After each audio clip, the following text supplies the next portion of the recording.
শামীম হায়দার পাটোয়ারি, একদম স্পষ্ট করতে চাই, শামা ওবায়েদ যেটা বললেন যে এই সরকারের বিকল্প ভাবা মানেই দেশকে আরো অস্থিতিশীল অবস্থায় নিয়ে যাওয়া। কিন্তু আজকে সারাদিনের গুজব হচ্ছে, গুজব বা সত্য বা কি আমরা এখনো পর্যন্ত স্পষ্ট হতে পারিনি, যে দেশে জরুরি অবস্থা জারি হচ্ছে। আমি স্পষ্ট করে আপনাকে প্রশ্নটা করলাম, এই অবস্থায় এই পরিস্থিতিতে দেশে জরুরি অবস্থা জারির মতো পরিস্থিতি তৈরি আছে কিনা, আইন কি, সংবিধান কি বলে? আমাদের দেশে লাস্ট যখন জরুরি অবস্থা হয়েছিল তখন আমি খুব ইয়াং লয়ার। জরুরি অবস্থা হতে গেলে 3টা গ্রাউন্ড লাগে: যুদ্ধাবস্থা, এক্সটার্নাল অ্যাগ্রেশন অথবা ইন্টারনাল ডিস্টারবেন্স। এই থার্ড জায়গাটায় পুরোপুরি আমাদের এমার্জেন্সি দেওয়ার মতো সমস্ত গ্রাউন্ডস তৈরি হয়ে গেছে অনেক আগেই, অনেকবার। যেটা আমাদের স্বরাষ্ট্র উপদেষ্টা নিজেই বললেন যে 1000 বাড়ির উপরে ঢাকা শহরে গত 1 বছরে সড়ক অবরোধ হয়েছে, 100 কতটি সংগঠন সড়ক অবরোধ করেছে। কালকে যেটা ঘটলো, রাজশাহী ইউনিভার্সিটিতে ব্যাপক হাঙ্গামা। কৃষি বিশ্ববিদ্যালয়ের শিক্ষার্থীরা শিক্ষকদের আটকিয়ে রেখেছিলেন, অনেকক্ষণ পরে লোকাল জনগণ এসে তাদেরকে উদ্ধার করেছে, ভিসি সহ, এবং তারপরে প্রচণ্ড সেখানে রক্তপাত হয়েছে। চিটাগাং ইউনিভার্সিটিতে তুচ্ছ একটি ঘটনাকে কেন্দ্র করে, তুচ্ছ ঘটনা, অর্থাৎ একটা মেয়ে দারোয়ানের সাথে ঝগড়াঝাটি হলো, দারোয়ান তার গায়ে হাত তুলেছে, অ্যাকর্ডিং টু দ্য লেডি। এরপরে ছাত্ররা দারোয়ানকে মেরেছে, এরপর এলাকাবাসী পুরো প্রায় 50 জনকে কুপিয়েছে। কি ভয়ঙ্কর! ছাত্রদের প্রতি কিন্তু মানুষের আর মমত্ব থাকছে না। ছাত্র শব্দটা অনেকটা বিতর্কিত হয়ে গেছে, কারণ ছাত্ররা সচিব নিয়োগ দিয়েছে। যে ছাত্রদের বিসিএস এর প্রিপারেশন নেওয়ার কথা ছিল, বিসিএস প্রিপারেশন নিয়ে মেধাবী হলে তারা এসি ল্যান্ড হিসেবে জয়েন করতে অ্যাডমিন ক্যাডারে, তারা সচিব নিয়োগ দিয়ে দিয়েছে, এবং কিছু সচিব তাদের দ্বারা নিয়োগও হয়েছে।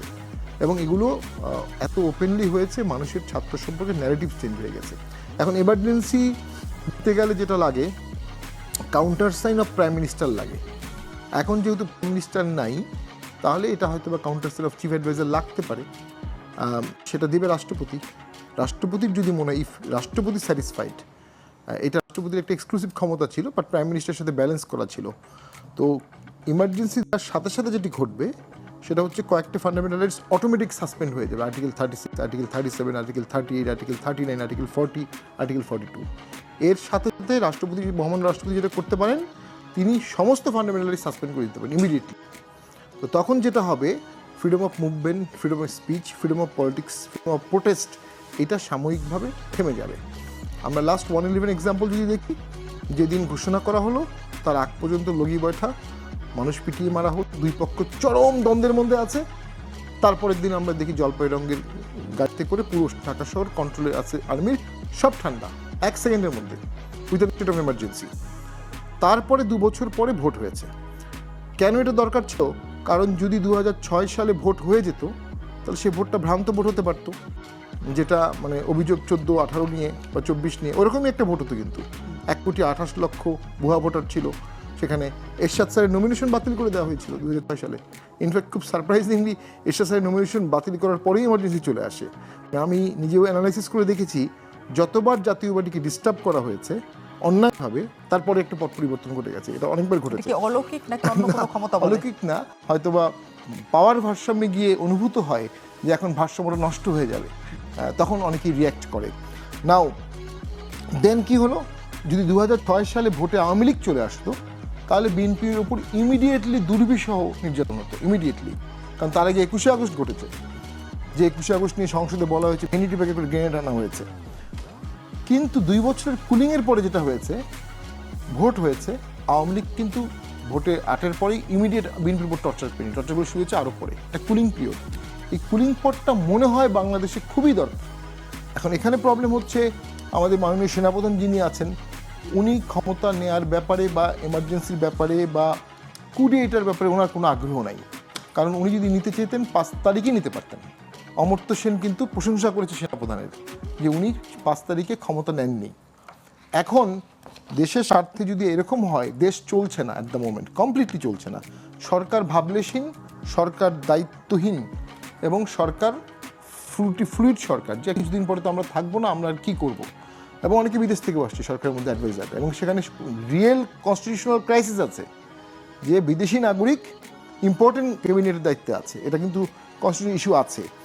আর লোকাল গভর্নমেন্ট অ্যাডভাইজার যে মন্তব্যটি করলেন যে সরকার দায় এড়াতে পারে না, সরকার তো উনি স্থানীয় সরকার মন্ত্রী এবং উপদেষ্টা।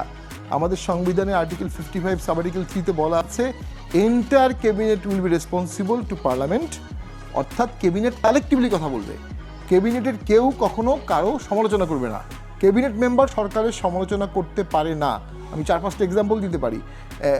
ইংল্যান্ডে যখন আপনার হলো, ইরাক ওয়ার হলো, তখন রবিন কুক নামে একজন ইম্পর্টেন্ট মিনিস্টার, উনি এটার বিরুদ্ধে ছিল, ইরাক ওয়ারের বিরুদ্ধে। উনি রিজাইন করেছেন, উনি ইরাক ওয়ারের সমালোচনা করেছেন। স্ক্যালা নামে একজন মন্ত্রী ছিলেন, উনি হঠাৎ করে বলে ফেলেছিলেন যে ডিমের মধ্যে আছে, ডিমের মধ্যে সলমোনিয়া আছে। তো ওটা সরকারের সমালোচনা, উনি রিজাইন করেছিলেন। তো ওই প্র্যাকটিক্যালি এনার রিজাইন করার কনস্টিটিউশনাল থিওরি চলে আসছে। মানে আসিফ মাহমুদ কারণ উনি নিজের সরকারের সমালোচনা করেছেন, উনি ওথ নিয়েছেন, উনি শপথ নিয়েছেন। আপনি দেখবেন সংবিধানের লাস্টে মিনিস্টার যে শপথ আছে সেখানে বলা হচ্ছে to uphold the constitution and collectivity and confidentiality. Cabinet মিটিংয়ে আলাদাভাবে তো বাইরে বলতে পারবে না। তো আমরা অনুভব করছি সরকার কখনোই ঐক্যমত সৃষ্টি করতে চায়নি। একটা দেশে যদি আপনি ঐক্যমত সৃষ্টি না করেন, বিশাল অংশের মানুষকে প্রক্রিয়ার বাইরে রাখেন, ওই বিশাল অংশের মানুষ নানাভাবে রিয়্যাক্ট করবে। এবং এন্টায়ার কনস্টিটিউশনাল সিস্টেমে হচ্ছে প্রক্রিয়ায় মানুষকে নিয়ে আসা। এখন যেমন জাতীয় পার্টিকে ব্যানের কথা অনেকে বলছে, যদিও ব্যাপারটা স্থিমিত হয়ে যাচ্ছে। আমরা খুবই ধন্যবাদ জানাই বিএনপিকে, পার্সোনাল থ্যাঙ্কস শেষ করে দিচ্ছি যে বিএনপি এই ফাঁদে পা দেয়নি এখন পর্যন্ত, ভবিষ্যতে কীভাবে জানি না। এই ফাঁদে পা নেওয়া দেওয়া বিএনপির জন্য দরকার কেন? জাতীয় পার্টি যদি ব্যান হয়ে যায়, আওয়ামী লীগ ব্যান আছে, তাহলে ভোটের মাথায় থাকবে কে? মূলত 3টি দল। তখন প্র্যাকটিক্যালি আসনগুলো ভাগ হয়ে যাবে, 200 বিএনপি, 50 অমুক, 50 অমুক। বাকি দলগুলো বিএনপিকে বলবে আমাদের আরও 100 আসন না দিলে আমরা ভোটে যাব না, আমাদেরকে এটা দিতে হবে। বিএনপি পাপেট হয়ে যাবে, পলিটিক্যাল পাপেট, বাধ্য হবে।